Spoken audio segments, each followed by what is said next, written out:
Bonjour à tous et bienvenue dans une nouvelle journée dans mon assiette. Spéciale recette ardennaise cette fois-ci. J'espère qu'elle vous plaira. N'hésitez pas à liker, vous abonner, partager et commenter. Cela m'aide beaucoup pour la chaîne. Des bisous.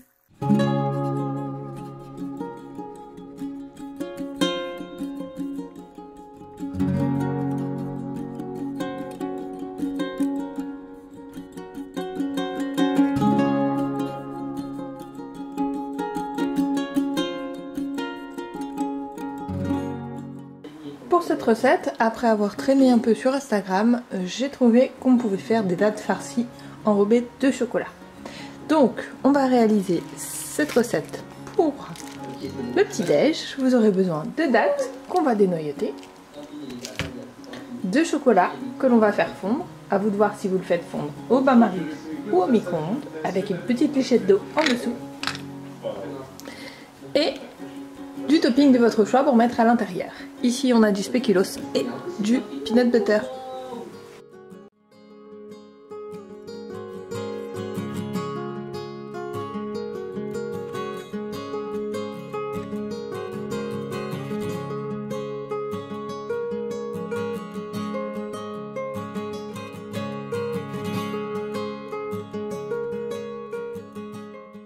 Je viens d'utiliser la moitié de mes dattes, je les réserve pour une prochaine fois ou pour une autre recette.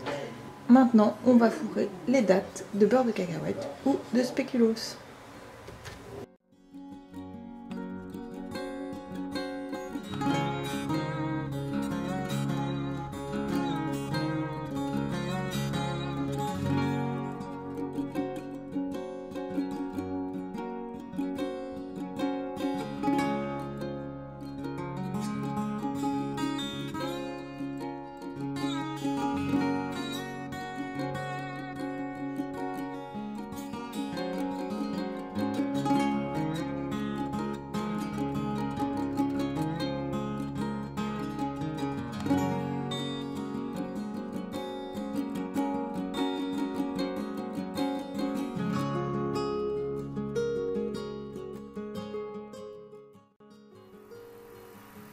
Une fois que toutes vos dattes sont prêtes, on va pouvoir passer au chocolat.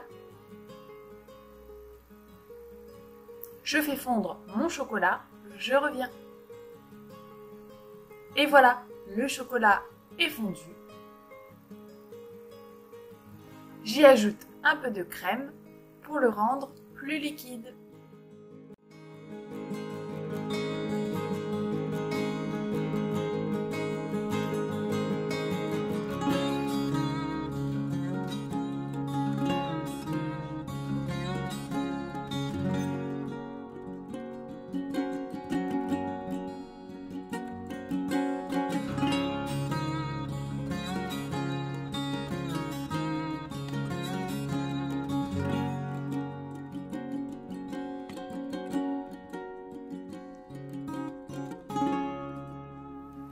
Direction le frigo, 30 minutes à 1 heure.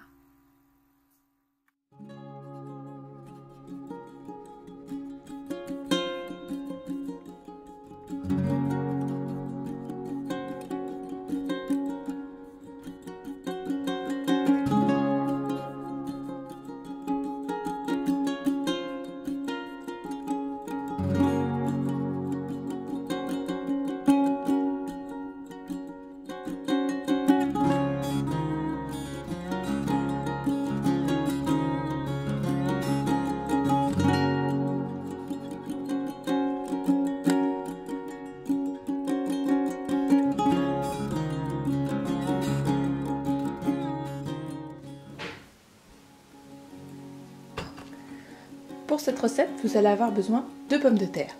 On va faire un petit peu d'histoire. Si vous ne connaissez pas cette recette, ça s'appelle la cacasse à cul nu.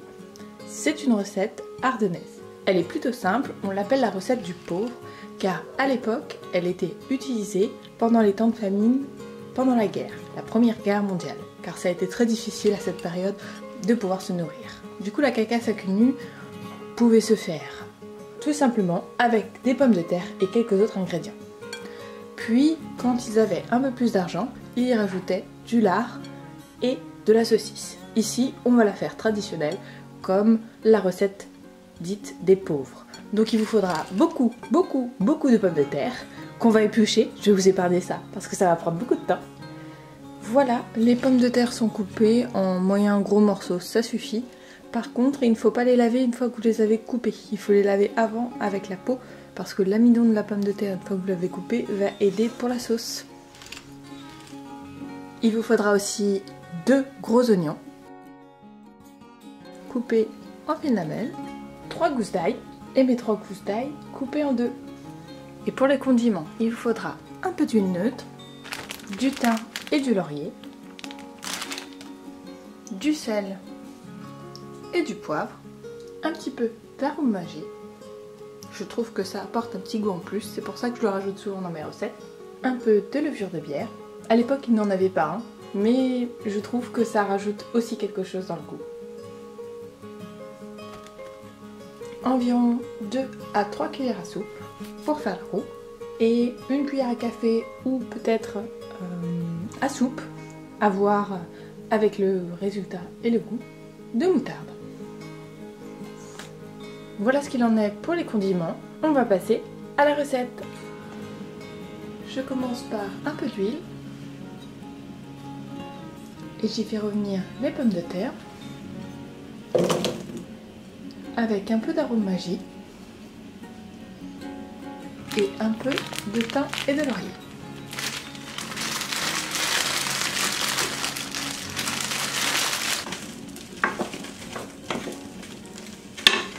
J'utilise une sauteuse pour cette recette, mais si vous avez un faitout, ce sera beaucoup mieux et plus grand. Je n'en ai pas à la maison, je fais donc avec ce que j'ai. Je vais faire revenir quelques minutes les pommes de terre avec les condiments. Ensuite, je les enlève et je passe aux oignons.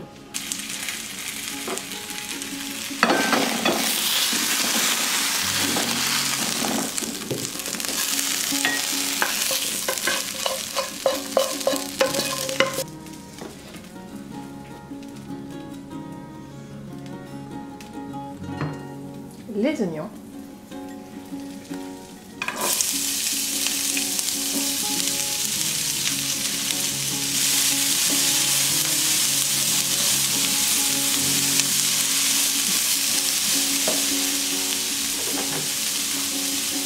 Et là, j'y ajoute un peu d'arôme magique de nouveau,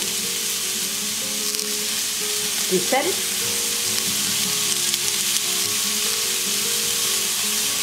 du poivre, cuillère à café de moutarde,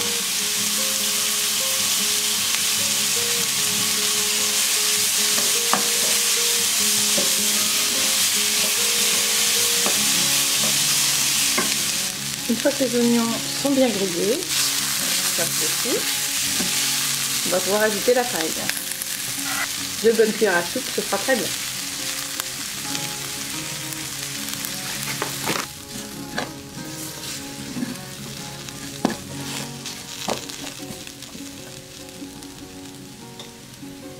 Je rajoute l'eau petit à petit.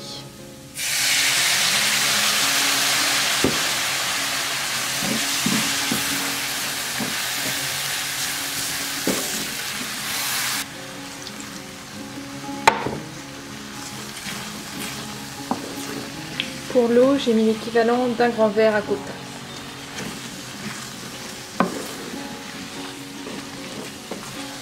La texture me plaît bien, on va aller chercher les pommes de terre maintenant. Je rajoute les pommes de terre dans mon mélange.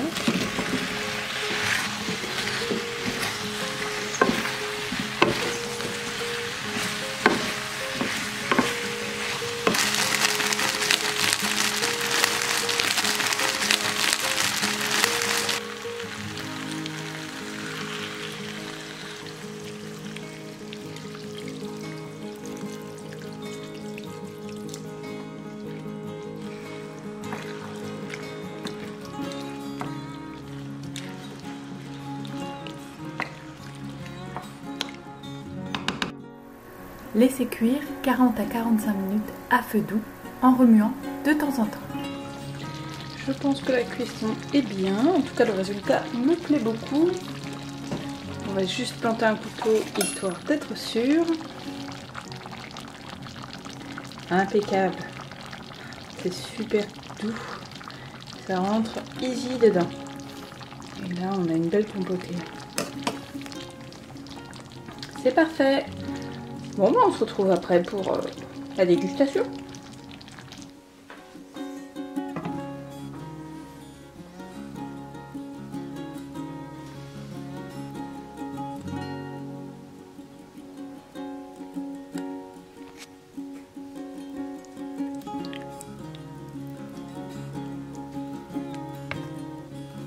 Aujourd'hui, ce sera une seule assiette.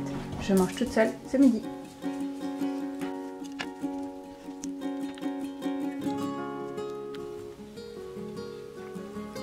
Voilà le résultat.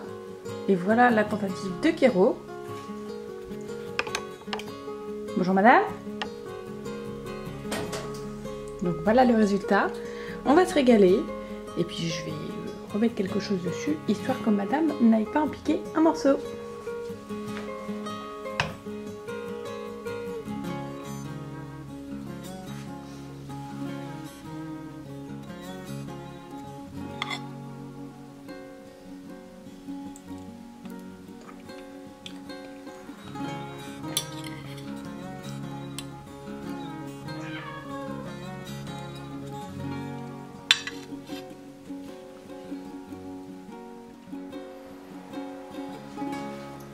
Voici les ingrédients pour la recette. On va faire un Welsh.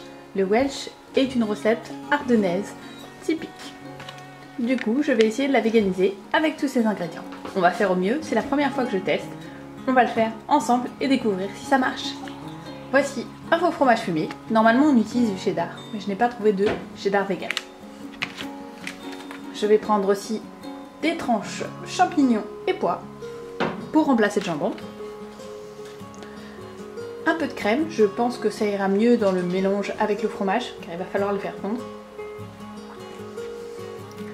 De la bière, de préférence de la bière vegan, pensez-y. J'ai regardé les ingrédients, c'est bon. Et du pain de mie. Et évidemment, un plat qui passe au four. Je vais faire fondre le faux fromage avec un peu de crème. Et je vais garder une ou deux tranches pour mettre à gratiner sur le dessus. J'y ajoute un peu de crème.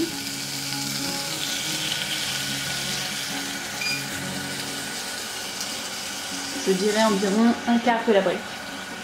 Et je vais y ajouter la moitié de notre bière.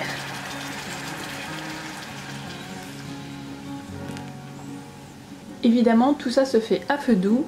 Une fois que tout est bien fondu, que nous avons notre appareil, on va pouvoir faire le reste. Presque tout est fondu. Je la réserve de côté. Dans un moule qui va au four, je vais mettre les tranches de pain de mie.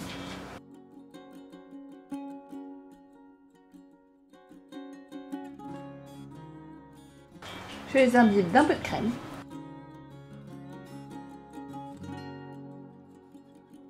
On passe aux tranches de faux jambon.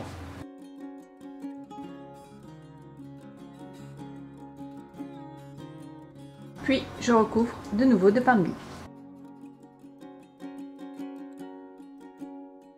Et on repart sur des tranches de faux jambon.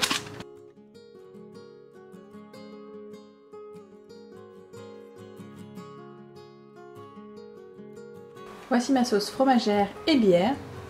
Je vais y ajouter un petit peu d'aromagie. Si vous avez du faux fromage râpé, n'hésitez pas à en mettre. J'en ai pas trouvé en magasin, donc je fais avec ce que j'ai.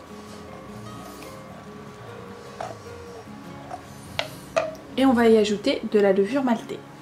Pour le reste, vous devinez, je vais mettre la sauce à imbiber dans les pains.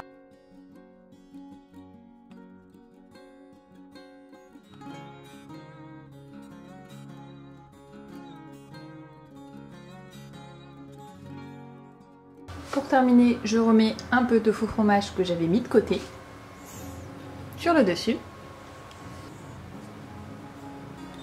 Et on va enfourner une quinzaine de minutes. Pour commencer, si ce n'est pas suffisant, je rajouterai.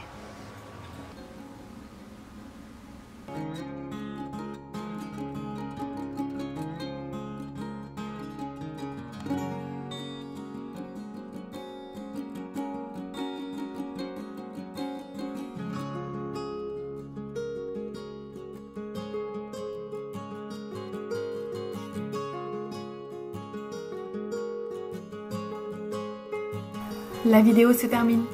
J'espère qu'elle vous a plu. En tout cas, elle se termine pour une délicieuse recette pour moi. N'hésitez pas à me taguer sur Instagram ou Facebook. Je me ferai un plaisir de vous répondre et de regarder vos photos et vidéos. Je vous dis à très bientôt. Si vous passez par là, n'hésitez pas à faire un tour dans les Ardennes. Je me ferai un plaisir de vous montrer tout ce qu'il y a à voir. Je vous dis à bientôt. Prenez soin de vous. Bisous. Bye.